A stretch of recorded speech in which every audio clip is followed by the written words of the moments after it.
فوتوتشيني الفريدو. لو نفسكم تجربوا اجواء المطاعم الايطاليه يبقى لازم تجربوا فوتوتشينو الفريدو على الطريقه الاصليه. خلي الطعم يحكي القصه. نبدا نجيب حله معانا عشان نسلق فيها المكرونه. هنحط شويه ملح وما بيتحطلهاش زيت خالص. المكرونه بيبقى مكتوب على المكرونه من ورا 7 دقايق او 8 دقايق، بنسلقها دقيقه زياده عن اللي مكتوب على الكيس ورا.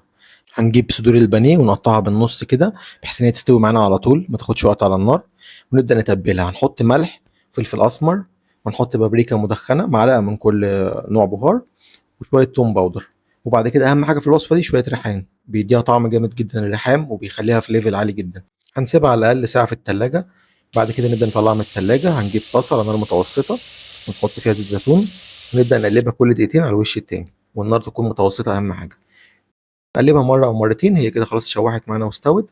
نبدا بقى نطلعها ترتاح شويه عبال ما نقطع المشروم.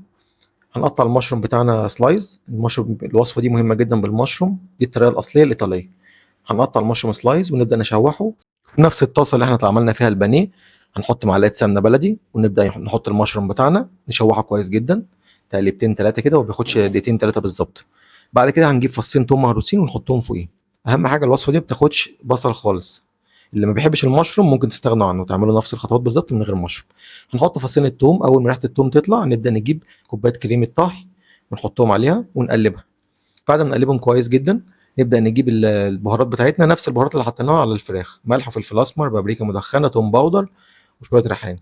بعد كده نحط شويه بقدونس، مهم جدا في الوصفه دي برده بيدي ليفل عالي، والجبنه البارميجان بتاعتنا، ونقلبهم كويس جدا. هيغلي معانا على النار، هتبدا الصوص يتقل. اهم حاجه نكون شايلين شويه ميه من سلق المكرونه ونزود بيهم الصوص عشان بيبقى فيها نشا، فبتدي طعم كويس جدا للصوص وبتخليه متماسك مع بعضه ما يفكش.